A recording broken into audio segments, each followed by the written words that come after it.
Ano ibsa ka?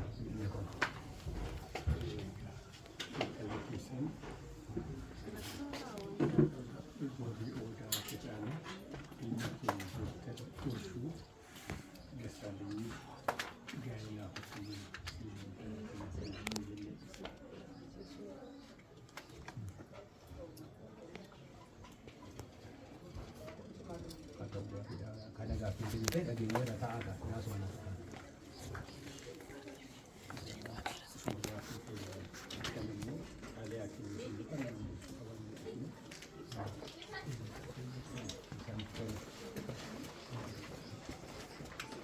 Tak menasib.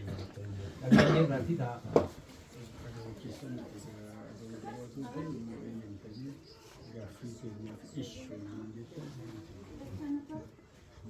Nuti suwanne guddaa qabannee deemanti ka'eedha. Waan hundaa kan caaluudha. Isin jaalannee isin jaalannee nuuf taatu jennee qaqqabannee dhufne. Kanaaf immoo amma deebinee argamutti teessuma masii taata jennee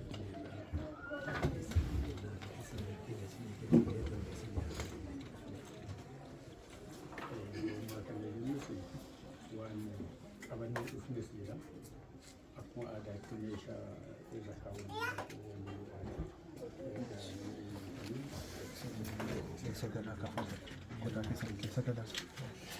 ወንበር አምጡ። የት ነው ያሉት?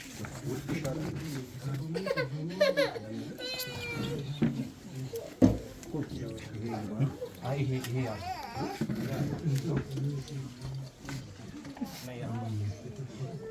haa ta'u gaaffii sin gaafatte dhageenya lachittuu dubbii gaaffii barataan kutaa keessatti barsiisaan barataadhaa kennee ammoo deebisii guutii natti deebisii jedhu miti dubbiin kun akka dubbii keessa irra dhageenya dubbii gaa'ilaati. Dubbiin gaa'ilaa immoo maatii wajjin mari'atanii akka aadaattis wanta ta'u hundumaa godhaniitu deebii kennu malee nu har'a dhageenye kanatti har'a deebisanii kennuudhaaf waan nuti ulfaatu haa ta'u immoo isumayyuu immoo haati waan fakkaatu jiraatu keenya mari'annaa wanti wal gaafannus wanti ganaa qorannee qabuu qabnus waan jiruufi haa'aati isa hidda keessanii ta'a amma ajaja keenya fudhachuudhaanii keessanii deebii nurraa dhaga'uudhaaf qophaa'uun ta'uun gaariidha. Ta'a kabajaan daraa ta'a ol kaanee sin teessifnu obbolota ta'a ta'a rakkinni jiru ta'a dubbadha rakkina kan kana booda jiru teenyaa somna ta'a isaan bakka bu'isa ta'a dura ta'a rakkinni jiru ta'a mari'anna rakkoon hin jiru baay'ee yaaddayinaati ta'a mareedumaan finna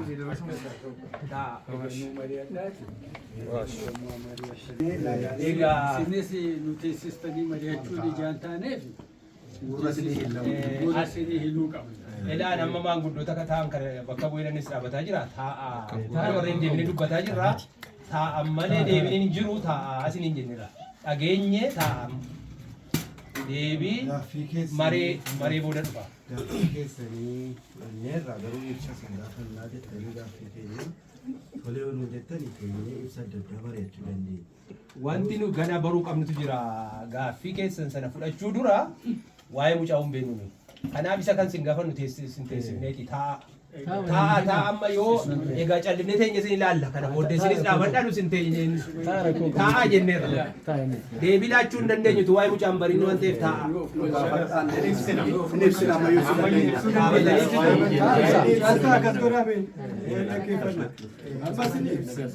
waan dhaabbatanii fi waan teessanii miti. Wanti mareedha akka jedhame kasaan jedhanii beetaati haala galfadhaati fagoodhaa dhumneettanii isinumtu tasgabbaati akka nuyi gurratti nuti hojii taa'aa sun akkasuma.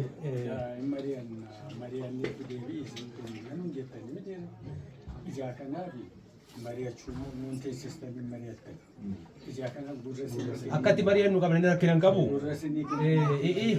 isa nuti mana keenya keessatti akkatti mari'annu beenna isin taa'a amma. Afeerraa keenya kana taa'aa jedhu kana nu simadha. akkuma nuti isin simataa jiru isinis nu simadhaati taa'aa Jira baay'ee magaalaa taa'aa deebii keenyaaf hoogganaa nuti ganaa waan baay'ee jennaa jettani. lakki isan sodaatina taa'aa Eelaa namni ergaa qabatee dhufe ergaa fidee dhufe sanaa bakkaan ga'ee iddoo ittiin ga'uun isaaf maluun erga ga'ee boodatu taa'ee haasa'uu danda'a gatii ta'ee fi amma ergaatu nu harka jira namni ergaan akka jiru taa'uu hin danda'u gatii ta'ee fi akkasitti nu hubadhaa daraasanii jecha dura galmaan ga'anna taa'uu keenya dursinee.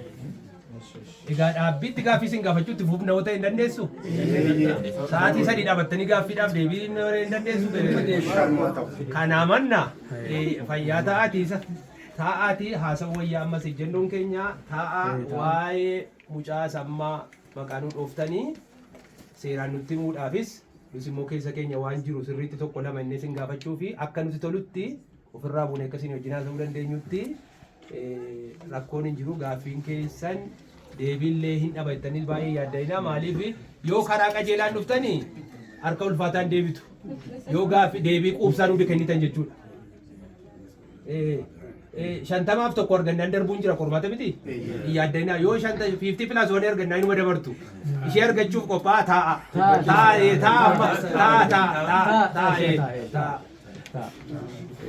Dubbiin ni cimaani qormaaticha deebisuuf qophaa'uu duwwaadha. Isaan si gaasittu beeka.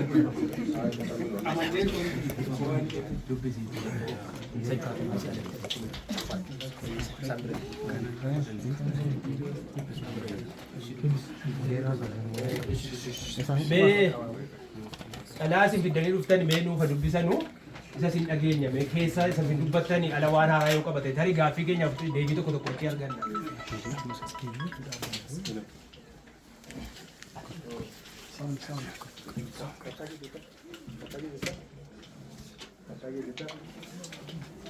Maatii Durubee wadaata isaaniitiif maqaa Waaqayyoo kan Abbaa, Ilmaa fi Hafuura Qulqulluutiin galan Waaqayyo tokko Ameen.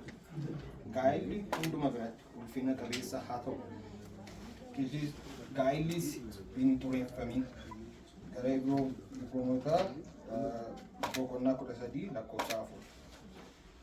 Akka armaan gadiitti nan dubbisa. Nagaa keenya nagaa kabajaa isiniif dhiyeessaa nuti maatiin Dooktar Goshuu Dassaaleny mucaa keenya Dooktar Goshuu nagaa keenya nagaa kabajaa isiniif dhiyeessaa nuti maatiin Dooktar Goshuu Dassaaleny mucaa keenya Dooktar Goshuu Dassaalenyiif jaalala Waaqayyoo ta'ee mucaa keessan Durubee Odaa Tacaanii waliin gaa'ila qulqullaa'aa ta'e akka abboommii macaafa qulqulluuti ta'e aadaa fi duudhaa ganamaatiin wal qorachaa Waaqayyoonis kadhachaa turuun waliigaltee gaa'ilaa dhaabbachuu irraa ga'aniiru.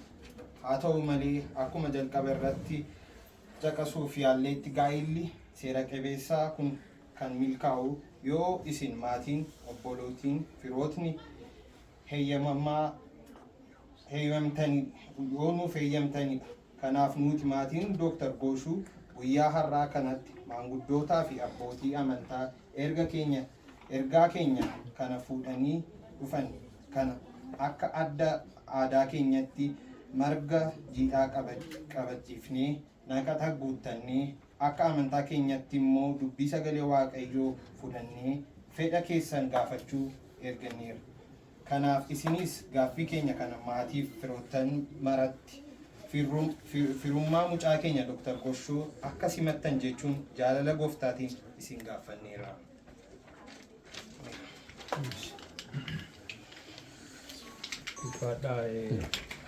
Dhageenyeerra gaaffii keessanii isa dubbifame kana egaa wanta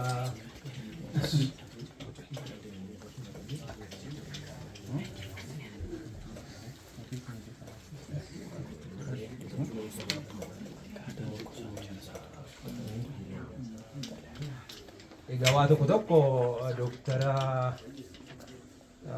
akka aadaa Oromootti nu egaa maqaa waamnu yoo walitti soddoomne garuu mucaa keessan kana mucaa keenya wajjin akka galee dhaabbatan kan jedhu gaafanneerra garuu mucaan keenya illee ijoolleedha.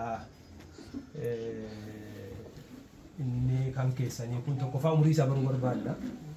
tarii mucaa keenya wajjin umuriin isaa wal gitaaf hin gitu yoo waan nu quubsu argannedha tokko irraa kaana. Inni waggaa meeqa? Lammaffaa ijoolleen kun yoo gaa'ilaanii walitti dhufanii akka aadaa Oromootti Oromoon balbala torba lakkaatee akka firri walitti gaa'ila hin dhaabbanne eeggata of eeggannoo godhaa. Isallee ifa nu gootu balbala kamirraatii amma torbaatti nutti himtu jechuudha. Amma torbaatti lakkooftu tarii dhaqee kan odaa wajjiniin torbarratti yoo wal ga'e asumatti wal of qolchina jechuudha. Kanarraa kanarra immoo yoo immoo wanti kun hundumtu kun lamaanuu immoo yoo guute waa'een umuriis waa'een balbalaas yoo guute mucaa keenya fuudhee jiraachisuu danda'a. Maaliin jiraata? Namichi kun jireenyi isaa maali? Galiin isaa maali? Kanas nu ibsitu. Kanaaf immoo jaarsoliin wajjin ta'anii jiran itti dabalu gaaffii keenya kana wal faanaa deebisuu yoo nu rakkiseettan isa kana jalaa deebistanii isaaf boodatti fufu. Gaaffiilee qabnu jaarsoliin kun hundumtuu gaaffii qaqqabu. Tarii isa kana ibsanii isa kanatti ceenu immoo amma gaafatamu. Deebisanii. Annoo waan itti dabalan. Wal faana deebisna. Wal faana wayyaa. Isinis tasgabbootanii akka deebistanii fi hin danqitan garuu amma mucaan keessa kun eessa jiraata akkuma jaarsolii nama jedhani eessa jiraata dooktara maaliiti kan horiiti moo kan namaati moo maaliidha kanas illee nu ibsitu isa kaan immoo akkuma aadaa keenyaatti abjuunis jira yaani mari'achuun jira biqillis hin jira egaa durii gara waan ilaalanii aadaa maammalee moo kaanii taa'anii inni isaan jaarsi deebii jedhanis jaarsi keenya jedhanis akkuma ta'edha kan waluma qabanii nu deebisu kan hin dabalu barbaadu. Isa deebisaati marsaatti itti fufna. Mucaan keenya akkuma jettan umuriin isaa waggaa 30. Innis barumsa irra dhaanii ture. Wanni ta'eef miti waggaa 30 umuriin isaa. Karaan biraa immoo waa'ee Oromoon wal qorateetu wal fuudhuu danda'amuu hin danda'u kuni furmaata amanuu qabu isa jettaniifis nuti qoranneerra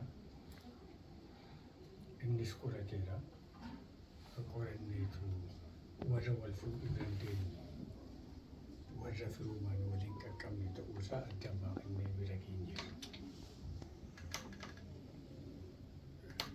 Qoranneetu kan arganneen karaa keenya karuma keessanillee haal jiru eessadha zariin akkamidha wal fuudhuu dandeenya moo akkamii jennee otoo sin biran dhufiin otoo gaaffiin dhiyeessin qorannee hundumaa qulqulleeffannee karaan biraa dooktarummaan isaa mucaan dooktarii maaliitii isa jedhamee fi sooshaal saayinsiidhaan inni barate akkaawuntaantiidha. PhD isaa inni hojjete achumatti dooktariidha jechaan. Maaliin jiraachisaa akkamidha isa jedhamee nuu dhiyaateef egaa durumaan himneerra inni hanattuun jalaa hinnan hin banne kan umurii isaa guutuu ittiin jiraatu beekumsa gahaa qaba hojjetee ishee jiraachisuu maatii isaa jiraachisuu waan danda'u. Akkasumas gaafanne amalli isaas immoo amantii isaas kiristaana. Inni gaaffii itti aanu keessa yoo dhuma Jechuun walumaa kiristaanaadha pirootestaansiidha amantaatiinis awwalii galma tokko hin taane. Ijoollee gooftaa tokko ijoollee abbaa tokko keenya suufa bira geenyeetu kan hundumaa qorannee dhufne. Kanas immoo nurraa fudhachuu dhamanna. Kana malees nuti akkasumatti baanee dhufne kana nu hubadhaa jechaa keenya. Egaa isinillee karaa keessan qorattaniittu kan isin gaafanneefi isa ofii qorattan sanaa nutti maadha. Isa ofii qorattan sana nuuf immoo ifa godhaadha. Akka wal fuudhuu danda'amu akka itti qorattan ibsaadha gaaffiin keenya. Egaa ibsuuf yoo qophii taatanii nuuf ibsitan nutti tola. Yoo dadhabdanis nuyi maarkii akkatti kennu qabxii akkatti kennu nutu beeka. Kanaaf qabxii keessan guutuu argachuu barbaadan ibsuudha. Inni kun qabxii guutuu namaan kennisiisu. Yoo ibsuu dandeessani ibsuudha qabxii argachuuf sila jenneerra gaaffiiftii pilaas waanii bira ga'uuf sinin cinqinu garuu gaaffii waa'ee amantii silaattaan sinii gaafachuuf turree deebistaniittu gaaffii waa'ee amantii sila nuyi illee ittaan sinii marsaattaan nutti gaafanne turree gaafachuuf turree mucaan keenya tajaajiltuu waldaati hin faarfatti waldaan tajaajilti. Inni immoo waldaa keessatti ga'eensaa tajaajila maal qabaa waldaa tariitii waldaan isaan isheen hundee amantii isheen hordoftu jira. Isheen hundee amantii karaa waldaa warra luuteraaniitiin kan isheen keessatti gooftaa argattee keessatti guddattee tajaajiltu waldaa kanadha. Inni illee kami jechuun gargar baasuuf miti garuu isallee ifatuu nu gootanii gaariidha. Akkuma jedhe deebiisin deebiftan guutuu qabxii guutuu argatamuuf kana situ xinnoo ifa gootanii kana lamaanitti xinnoo ibsa kennaa karaa keenya. Guddinni saayinaa adootuma irraa kaasee manuma waaqaatti guddate. Kunis immoo charchii maqaan Yesuus ture. Hin faarfata. Faarfata. Karaan biras egaa lakkaasa jettaniifi yoo barbaadanidha. Yoo dhiiftanis isin hin dirqisiifnu. Waanuma dandeenya waan rakkina qabu. Dandeenyaan itti fufaa. Caati achumas achi dhuftuu keenya bakka keenyatti hangafaadha warra guddaa ta'edha warra hangafaati iddoo keenya irratti egaa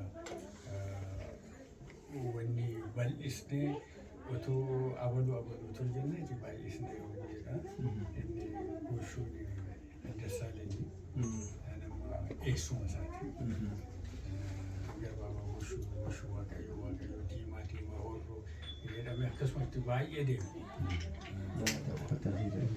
Haa ta'u gaariidha karaa ishees rakkina qabu egaa horroof jaawwii isheen gara jaawwiitti hidhattee galti tarii qorannoo keessan karaa sana yoo deemtan ta'e kanaaf ta'u mee hin mari'anna gaariidha tarii kana caala gaaffii jara kana kanumaan qabxii ilaannee waan mari'annee itti himna.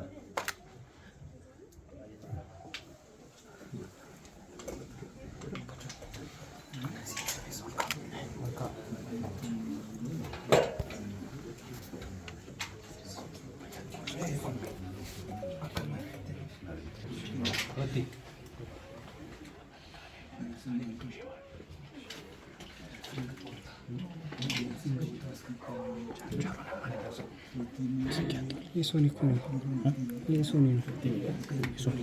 Yesooni sana kana Tutti. Sinitti bina qabxiisa. Yaaddeena garuu waasii olii taate baay'ee keessa dubbii na waan ta'eef yaaddeena.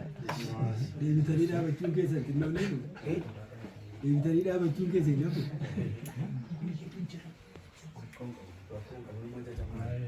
Jechuun maal dhufnis?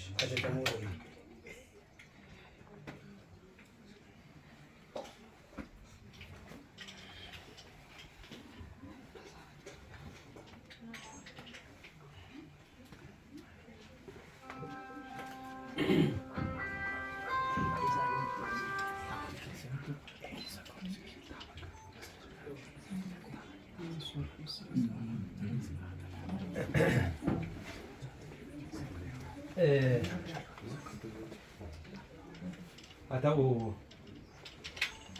qabxii gaaffichaa soorfameera ariitiidhaan humna itti bobbaafnee dafnee qabxii isaanii jenneerraa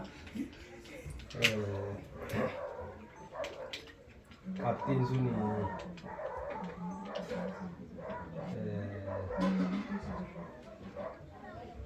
hin ta'inaa ga'a. Gabbaama dhaggeeffadhaa waayee baay'ee. Qabxiin sun ilaallee waa tokko gaaffiin ijaaf iyyatti kan hin deebine illee yoo jiraate akkuma ta'utti goonee qabxii isin dabarsu argattaniittu. Kanaaf gaaffii keessaa fudhannee irraa jedhaniiru walii galanii maanguddootas ta'an haadholiin haatis akka wanis as jiru isinii fudhannee irraa jedhanii. Ulfaadhaa.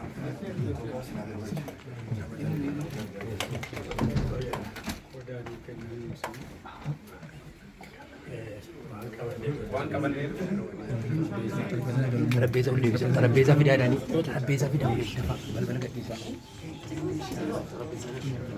dapat tidak terabeza tidak terabeza sana tidak